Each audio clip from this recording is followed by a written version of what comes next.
And it's becoming familiar to dive into the unknown. And I think that's what real freedom is, you know? Welcome to the Seeing in the Dark podcast. My name is Nicole, and I welcome you in a space to find a deep trust in yourself, your intuition, and the deeper intelligence of life. In this podcast, I offer ways to cultivate your intuitive gifts and dive deep into the mysteries of power, purpose, and soul leadership, so that you can remember your deepest core and let your truest potential come alive. Dark, primal, shamanically wild, crystallized, bright, and subtly intuitive. So, welcome everyone to a new episode of the Seeing in the Dark podcast. Today, I'm here with Mayke, who is entrepreneur, a light worker, and a healer. And I met Mayke now a few times, both online as well as in person. And I feel that the reason why I invited you, Mayke, was because I sense a very clear leadership inside of you and a very clear leadership from a place guided by something deeper. Mm. Um, and in that, also, another quality that I sense in you that has me feel very curious with you is an ability to stay clear in times of chaos. And so, first of all, welcome in the podcast today. Um, Yeah, maybe we can start with sharing. Do you recognize this natural leadership that you're holding inside, and do you resonate with that you can keep a certain clarity in times of chaos? Well, I love the description you gave of me. Thank you for that. Um, yeah, well, this is funny. So, do I recognize the calm in the chaos? Yes and no, because I was not this way. I have not been this way for many years. I have lived I think you could say, quite disconnected life for years.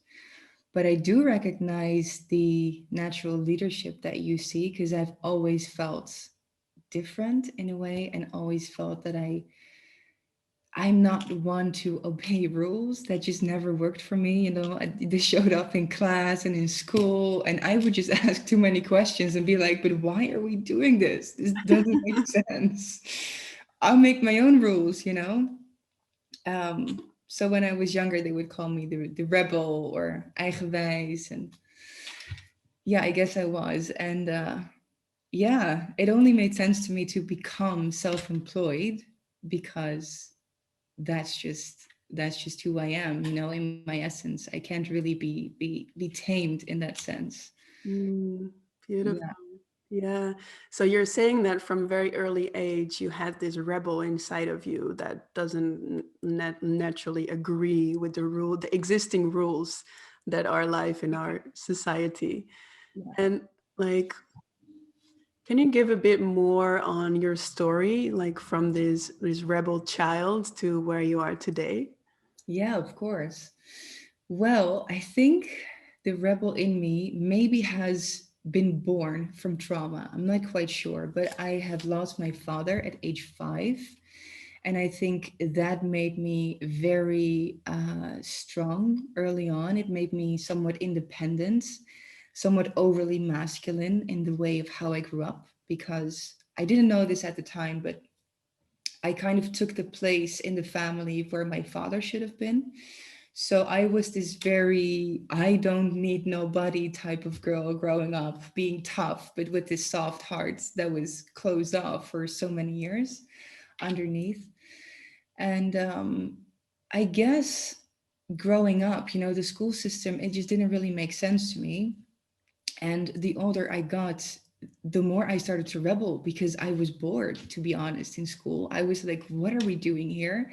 I don't like the people here. I grew up in Het Gooi, so like a place where people live with money, right? And this was a big thing in the school I went to. I went to an old lyceum, and I grew up in a place where people would talk like, so you became 18, congratulations. Where's your car? Oh, you didn't get a car. Are your parents poor? Wow. Like, that's how, the environment I grew up in. And I was like, what? What are these people? Everything is fake. Mm. And So I lived a very closed off life from a lot of that. Like when all of my classmates went to hockey and the hockey parties, but everything they did, I didn't really want to do. So I kind of never truly fitted in with the groups because I didn't fit in anywhere.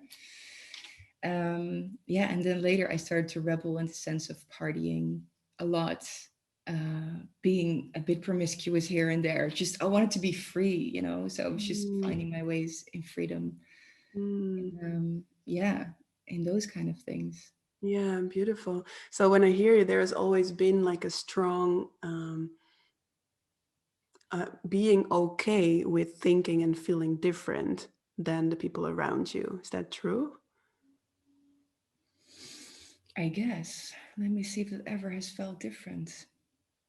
Yeah. Yeah, because that's quite beautiful, you know? Yeah. Like yeah, I found that a very beautiful quality, like listening with you, that there is a sense of okayness with I'm seeing it in a different way and not necessarily go along with Yeah. what's already present around me. Yeah. Yeah, Yeah. beautiful. How's that for you? I mean, that must resonate with you as well, the way I see you at least. Yeah, well, I relate a lot with being a rebel in school. So I remember, like in high school in math class, there would be this mathematic formulas. And even there, I would be like, but why? Why is it like that? And my friends would be like, what do you mean, why? It's just a formula. It's just like Just this, you know? And just I do what think you're told. Don't ask questions. yeah, and I think my mom also jokes sometimes that like I was very young that when I started to say no and really had my own will and like so I was very strong-willed from very early age, but I would say that especially around teenager I had a time where I was going along with the people around me and not necessarily so true to myself. So that's why I feel that's Mm. why I wanted to acknowledge that in you because that feels like a very powerful quality to have. For me, it was more like moving away from myself to then find myself back to me again. Hmm. Yeah. I relate with that as well, because if I would definitely say I've moved away from myself a lot, trying to make sense of it all. But I think that mostly happened later, like in my teenager years, is Mm, where I more try to fit in after so many years of being your own rebel and not seeing that big of a change in the world, I guess. yeah. I guess you try to fit in, but at heart, I knew I never really could. Yes, I relate with that a lot as well. So my friends would go out a lot and I would join them, but there was always something in me that felt that it was not really my thing, actually, in Mm. essence. Yeah. Yeah, so I relate with that. I feel curious because I've seen you also speak on some videos where you really share about your vision for a new world, and really, and that's where I got the idea from that you're very clear in times of chaos, that there's a very clear message that you Mm. bring into the world. So I feel curious to the process towards that because you said yes, I was actually also losing myself or moving along with others. Like how do you feel you got stronger in staying with your message and your vision for this world even in times of stress or pressure or chaos? That's been a journey. That journey started when my mother passed away Christmas 2014. So then I became an orphan, right? Which is the craziest thing at age 27. Wow. So that really started for me in 2014, 2015. It's when I finally started listening to my intuition again. Mm, That years before I had so blocked off because I was trying to live this life completely ruled by mind and by what other people told me that I admired and respected. Um, yeah, so I finally followed my intuition that led me to go to Bali 2 times. That kind of led to my initial awakening, you could say.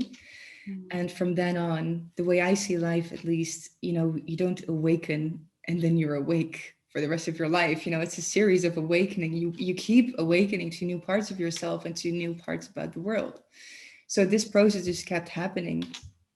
And it's been a journey of really following my intuition. And every time I did, I was not disappointed, not once. Everything just opened up with every time I did that. It was magical. Mm. So, especially the things that I did that were fearful for me opened up so much magic. So, I kind of at some point made it a hobby to, face my fears, to radically follow my fears. Because what else did I really have to lose? I lost, I didn't have my parents anymore. I broke up with my boyfriend in the same time that my mother passed away. So that was gone. I was slowly letting go of my company that I had. So I had changed all of my friendships. So basically, I had already lost, you could say in the old terms, so much that what else is there to lose? As long as I don't lose myself, I'm good. Mm. And yeah, I guess really following my fear. And every time, what's the quote of Terence McKenna? It is, you have to have the courage to jump to discover it's actually a feather bed. I love that. Yeah. Yeah, that's beautiful. There's also this quote I posted, I think it was yesterday, and it says, "Put yourself on the altar of something greater and say, 'Dance through me, sing through me. This Yeah. is the kiss you've been waiting for.'" And that's what I sense here. It's this, and I can relate with this so much. And even like the people that I work with, and I imagine the people that you work with, that when we start to decide to follow this deeper intelligence, that usually comes also with fear because it invites us out of our comfort zone, that life just has to meet us there. It just has to. 100%. Yeah. And for me, it also feels like, sometimes for me, it feels like going to the gym, that it's actually quality inside of us that we can train, or that there's a certain courage that we stabilize and build while every time we decide to say yes, even Yeah. if it scares the shit out of us. Amen. Totally. And it becomes so much easier every time, even though you face much bigger challenges. You're like, yeah, but of course I'm going to do this. Like, yes, but of course I will. There's not even a question. I'm not going to like it. My ego is not going to like it. But of course we're going this path Yeah. because we have trained this muscle, and it's becoming familiar to dive into the unknown. And I think that's what real freedom is. Mm. So Yeah. real freedom is a dive into the unknown. And being okay with that, being comfortable with that. I love that.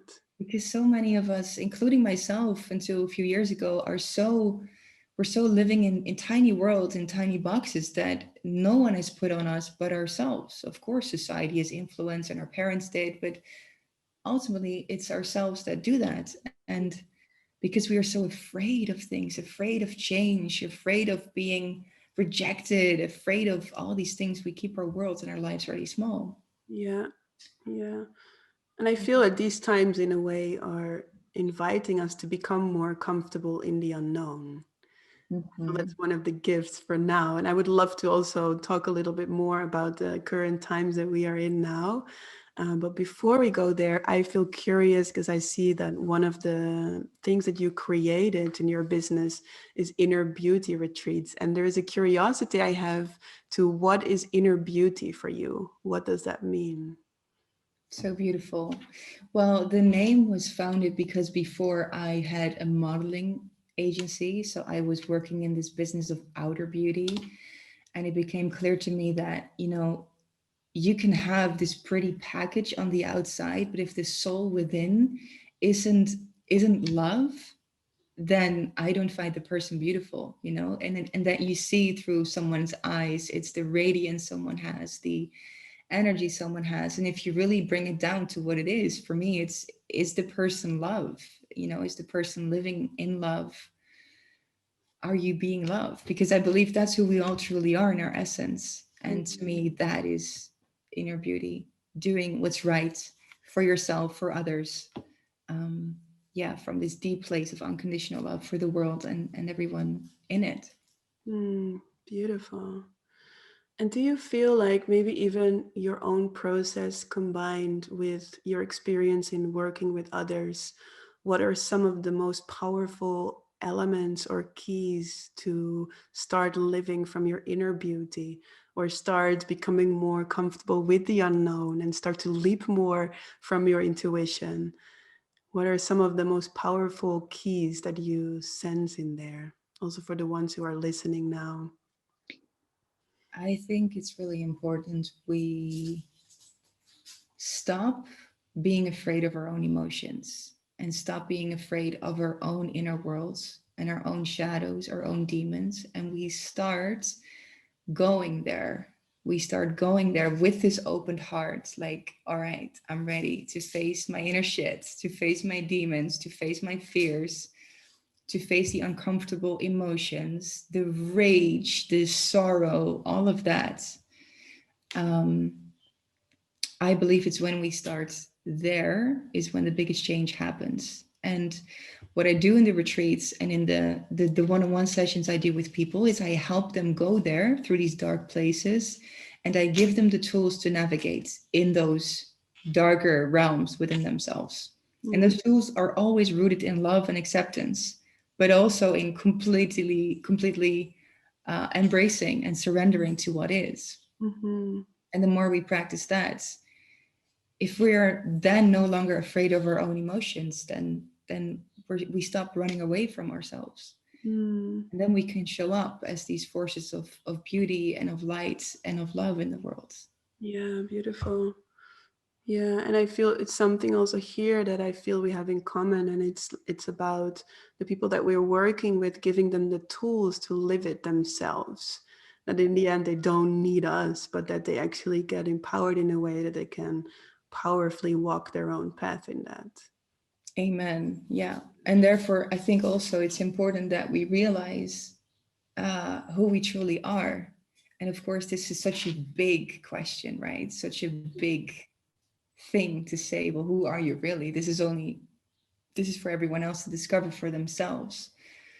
But at least the realization that you are not this physical body living this small life, this separate experience, but knowing, having this deep knowing and remembrance that you are part of everything that lives, has ever lived, ever will live, Mm, that gives you such a bigger perspective about life and about what you're here to do. And mm, it also helps, you know, put your traumas and your challenges of this earthly world into a great perspective, I feel. yeah, beautiful. Yeah. I noticed one word that stayed with me when you said you work with the people you work with to go into their darker realms. I just noticed a curiosity because one of my biggest loves is the dark in many ways, in many layers, in many shades. So I feel curious what the dark means for you and how do you experience darkness? Beautiful. I love that about you, by the way. I love that you go into the dark, and every time you tell about the dark, I get this positive jealousy within me that's like, oh, I want to be in the dark by myself for a week. You're such an inspiration for me there. So thank you. Nice. Yeah. Nice. Yeah. So, yeah, the darkness for me, it really means the unknown. And I feel that we see in the darkness what we are.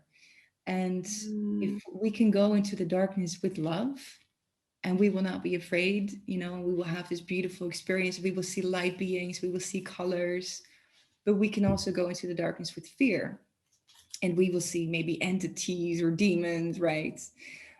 So I believe the darkness reflects what is inside of us.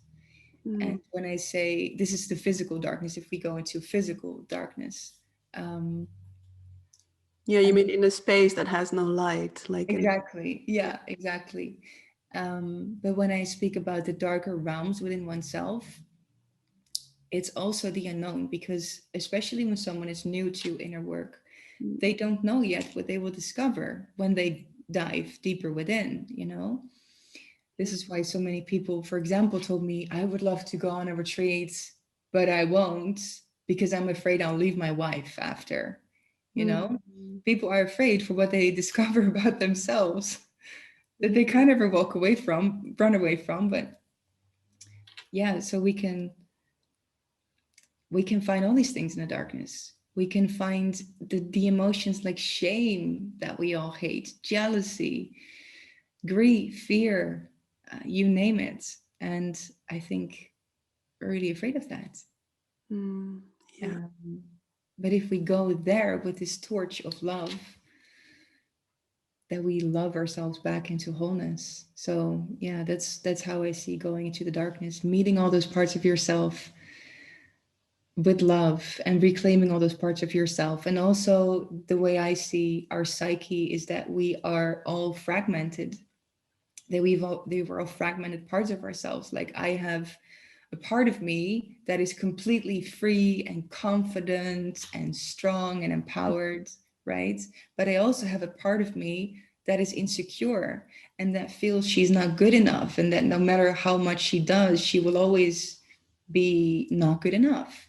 And that is a part of me that is fragmented, or was fragmented, until I love that back into wholeness, Mm, until I go in and I meet this part, instead of say what I see a lot of people do in the love and light communities is, oh no, I'm just going to identify with the free person. yeah. And the more I identify with that, the more the smaller version of me dissolves. No, I believe we have to look at that smaller version, include that, heal that where we can, bring that love and accept it as a part of ourselves. Yeah. Inclusion, that is love to me. Yeah. Beautiful. How do you see it? Yeah, beautiful. I love this conversation, you know. I feel like I've had a big exploration around the dark. And so I feel for me there's many shades of dark. So for me there's the shade of shadow for the parts that we don't see in ourselves, or the parts that are suppressed. And for me shadow can be both in the light realms as well as in our dark realms.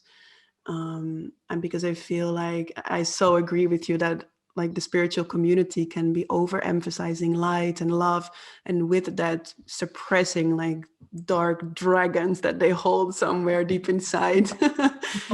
So I totally agree with you there. I feel that the darkness for me has a range of connection to the earth, to the dark of the ground. So going really to like to tribal, you know, to tribes in the Amazon, or like some like groups of people that live in deep connection with the earth, for me have a deep connection to the dark as well.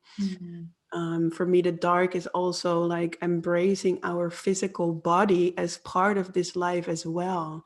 You know, that we recognize our immortal being, that is our soul and that is light, but also embracing our matter, the matter of our bodies, as a channel to live that immortal being in. yeah. And for me, the dark holds our wildness, our animal nature, our roars, our primal, our power. But also a still dark, like what you said, when you go into a dark room, for example, is a place where I can also meet the still dark very deeply. That can feel more like the void, like Mm, maybe what you can feel in a black hole in the universe. You know, something that absorbs everything. yeah. And so for me, there is a lot of shades of dark. And I remember many conversations also with people who experience, for example, a lot of entities or bad spirits, so to speak. And I love opening conversations with them. And what I find is that it completely depends on the perspective that we have on it, right? So I could be in a ceremony with someone and see very deep dark energy coming out of them, that you could almost describe like demonic. If you would see a horror movie, you Mm, maybe see it coming fly out of someone's mouth, and you could describe it as like an entity or a demon coming out of someone's mouth, and maybe someone else would describe it as a deep pain or a deep suffering or a deep yeah. anger or a deep sadness coming out of someone's mouth. Yeah. So I feel like energetically it's the same thing, but we decide how we name it, and there is not really a good or bad name that we can give to it. Um, but it's a very inspiring exploration for me, and I love the practice of demonic. How do you say that? Demonizing. I don't know what the English word is, but Demonizing, I think. demonizing. Yeah, Demonizing. yeah, Demonizing. so anything that you label as demon or evil, to really unpack that with people, you Yeah. know, I love that. Yeah. Yes. Yeah. I fully agree with that, and also with the explanation you have that to some it is a a deep emotion that comes out, and to some people they will label it as an entity. The way I see it, life, everything is in the universe is conscious, right? We live in this world that is consciousness projected outwards into physical form. So Yeah.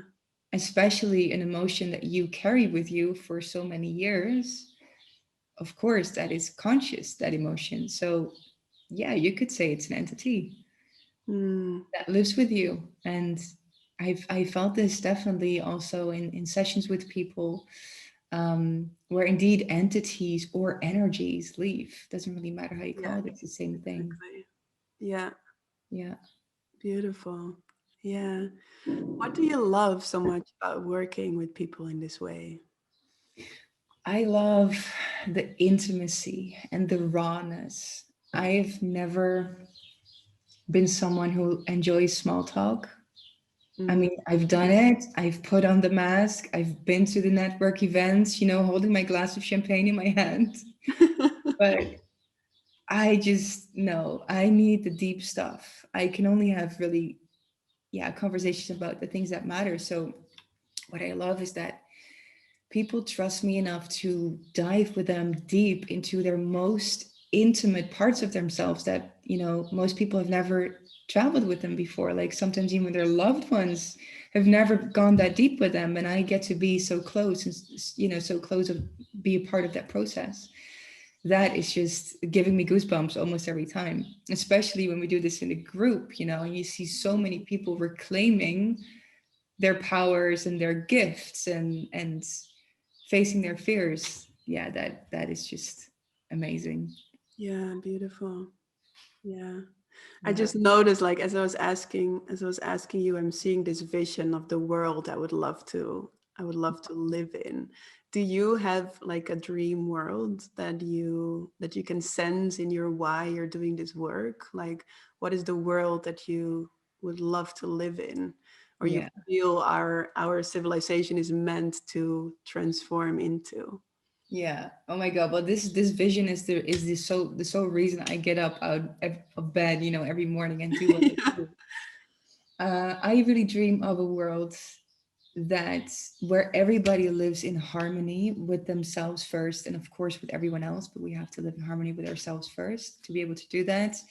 I believe in a world of unity, of connection, where we share, where we give without asking anything in return, where we live in harmony with the earth, with our mother who takes care of us so well, and where we remember and give back. A world where we respect our elders and the native tribes, where we respect animals and do not treat them as commodities. Mm, Um, I believe in a world where there are no borders. Think about the concept of borders. That to me is insane. Who has made up that this piece of earth belongs to someone and then you can sell it to someone else? It is mm, those things, if you think about it, to me are crazy. And I don't know if we will ever see that change, but I just hope where everybody has enough, everybody can live in abundance, but we mostly share because we believe in abundance. And mm. we really live like brothers and sisters that just want nothing but the best for each other. A home. Yes, I love What's that. yours? My What's vision. yours? What's your vision? Yeah.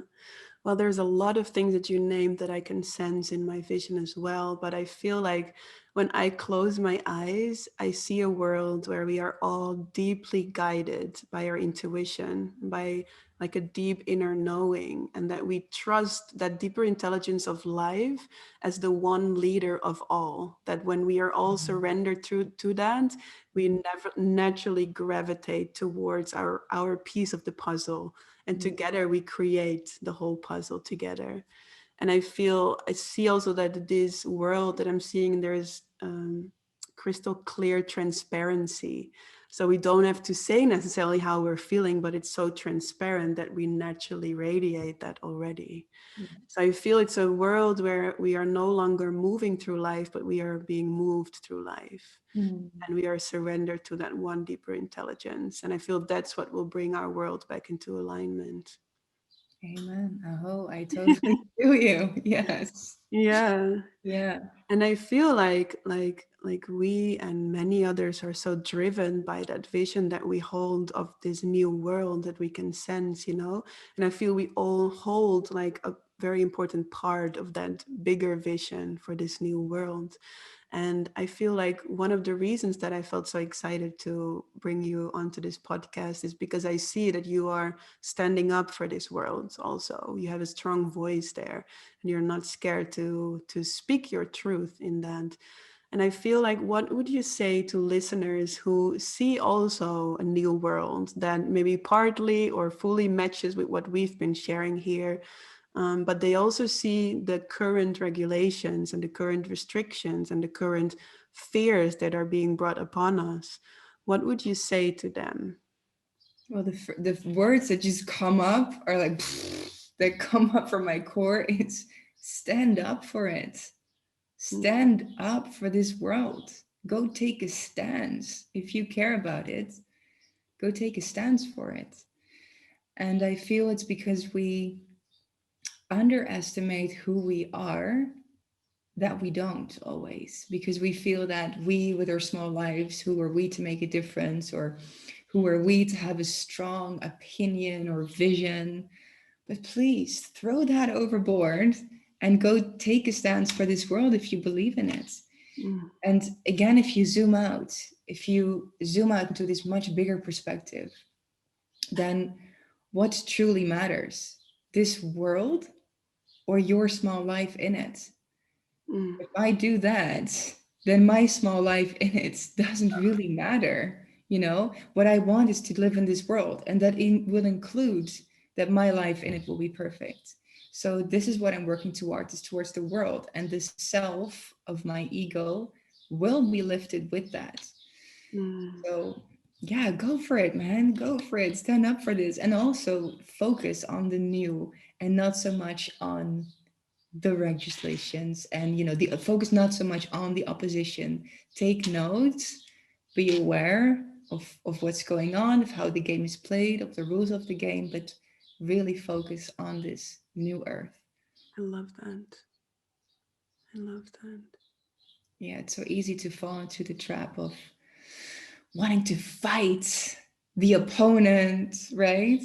But as long as we're fighting the opponent, we're not creating a new world. So, Yeah. and also I believe what you shared so beautifully, we all have our role in this transition and in this global awakening that we're in. We all have a piece to the puzzle, and for some people it is to fight. If I was a lawyer, for example, I would go all in with all that I would know Yeah. in the situation, Yeah. right? If I was a doctor, I would be speaking out, most probably. But I'm here in this position to do my part. um, yeah. Yeah. So what you're saying is also really to trust your intuitive impulse there. That Yes. depending on the role you have, for some it might be to fight, Yes. to march, and to, shout. Yes. And for some it might be a bit more silent role, but still crystal clear in holding that vibration for the new world. Yeah. Amen. And again, it's with everything when it comes to following your intuition, feel where's the inspiration, where's the impulse coming from? Is it like, do you feel like your mind has to talk about these things because all the people around you are talking about it, and it feels like this contracted thing that you have to, or you'll miss a boat or something, or you'll not be accepted or whatever? Yeah. Or do you feel that you just want to share deep from within just because it comes from inspiration? Yeah. Not, you don't have to really work that hard for it. It comes effortless to you. Yeah. I love that. I find myself sometimes struggling also between these two like outer points. So I felt moments where I was holding a more quiet point, but very clear. But I've also felt like a few weeks ago, this like, oh, so much like a volcano wants to burst, and Mhm. not necessarily knowing like in which direction to channel that in. So that could also be very intense for my body, or noticing moments where I feel very open to sense what's happening in the collective, but then also my system who finds that very intense to process or digest. Um, so do you feel like what has been helping you in still following and trusting the impulse that wants to move through in standing up for this new world? Well, my biggest thing is writing. Mm, Whenever I feel this energy that you describe move through me, I just have to get it out. And yeah, usually I have to write it. yeah, And write it down, I will notice I have either written something that is an Instagram post or a blog post or whatever. One day it happened to be a speech, and I happened to be on stage speaking to people about this new nice. world that I believe in. Um, yeah, because I believe we can channel this energy, as you say, and if we sit down to write or sing or make music, or maybe we just speak it in our voice recorder, whatever our thing is, then at least it's out. And I've also noticed, I'm curious how you experience this, but this is something in creativity I experience, that when I channel quite a lot of information but I don't share it with the world, then less information comes through. Mm, I wonder if you experience this as well, but I noticed that I can't just write it down and keep it to myself. yeah. I have to also share a good part of it, because that's the Mm, reason it kind of chose me in the first place. yeah. Yeah. Yeah, and where I also recognize that is that when I open to the collective and I feel all those things, Mhm. if that stays with me, I get completely blocked in my system. So I have to find ways to move that energy through, whether it's through shaking, through moving, through breathing, through sounding, just to keep movement, because I feel then I'm not only processing for me, but we Yeah. can actually process for the collective as well. Yes. Yeah, Yeah, I beautiful. do that a lot also, especially when this whole lockdown situation happened. First, I was sending energy to Margaret, like, come on, stay strong. You can do this. You can do this. Stay strong.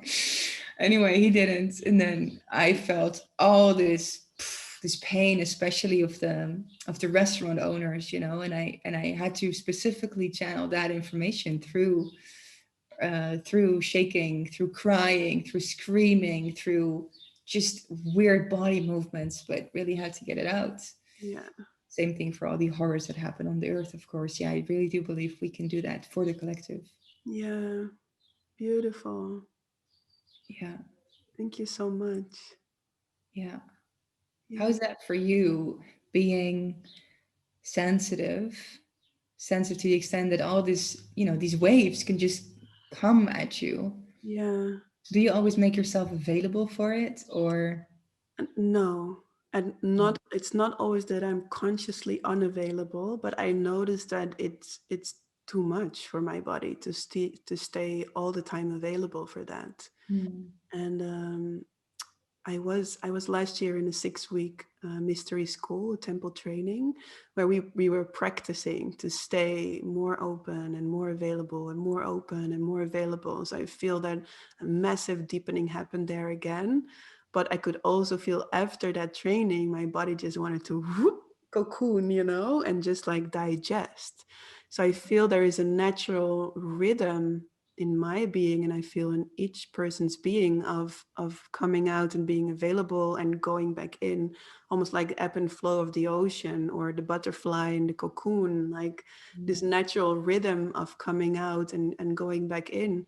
Because I feel like before I started to do this work, there was a certain thick skin that I had, a certain numbness, and I feel a lot of people on this planet carry this numbness so that we don't have to feel ourselves, so that we don't have to feel the pain of our family, or even not even can imagine what it would feel like to feel the pain of the planet, or the people on the planet. So I feel the journey for me of resensitizing myself for everything I sense in the collective was a very, yeah, very layered one. Like mm, you said, with the waves of awakening, also here I feel maybe it's actually simultaneous.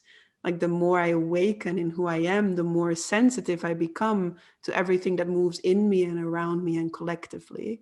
Mm. Um, but it's definitely an inward and outward movement that I experience in that. Yeah, Yeah, I so recognize that. yeah. And I think it's also healthy. I cannot imagine myself being constantly available for that. I think I would just like be like this, overwhelmed. So much. Yeah. So much. But I know some people whose sole purpose it is to do this.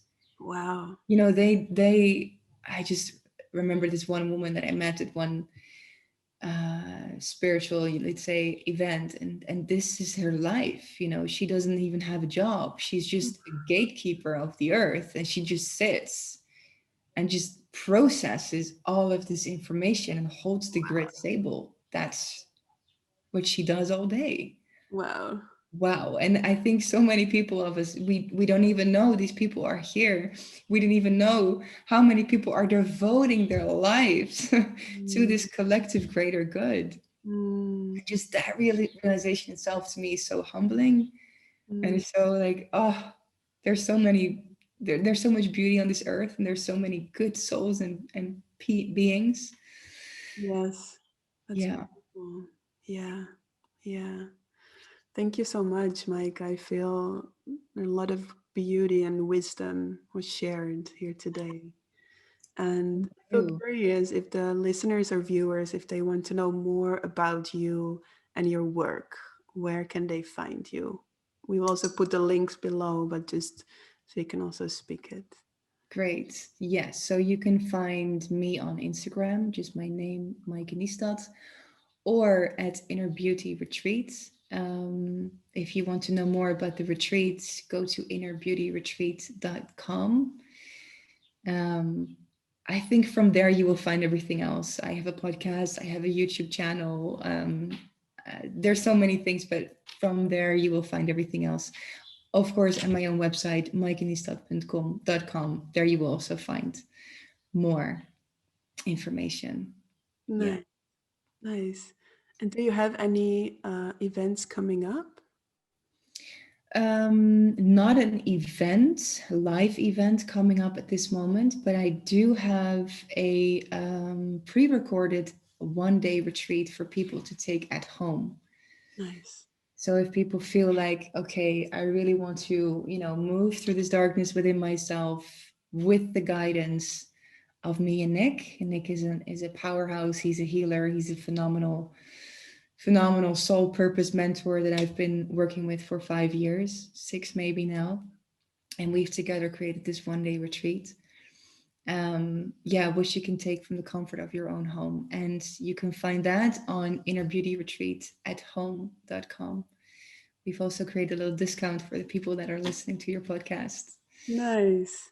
Yeah. So let me see yes, everybody who's listening to this will get a 50% discount until March 10th Amazing. with the discount code Seeing in the Dark. Amazing. Yes. So that's a little gift for whoever feels inspired to. That's beautiful. Thank you. Do you have events coming up? Yeah, I have a 4-month soul emergence and business mastermind coming up for 12 women. And so these 4 months are completely about embodying your leadership more fully and birthing your soul work into the world. Amazing. Yeah, yeah, that's coming up. 11th of March, we start. Amazing. Yeah. Oh, All right, love. Thank you so much. It was really such a joy to connect with you again. And yeah, wish you likewise. the Yeah, thank you too. And oh my God, I'm going to be so happy for you when you were in the dark. same. Yeah. Yes. And I really wish you all the best. And thanks for having me on your podcast. I really appreciate it. Welcome. Thank you so much for being here, love. On the 11th of March, I start a 4-month soul emergence and business mastermind. This mastermind is for you if you want to birth your soul work from the inside out, If you want to embody your own unique essence so deeply that you naturally assist, teach, and inspire others, and if you want to be guided by the mystery and let the mystery be your strategy. Go to womenofancientfutures.com to find out more about this mastermind and to book your free 45-minute discovery call to find out if you're a good match for this program and how this program can support you in the birth of your soul work.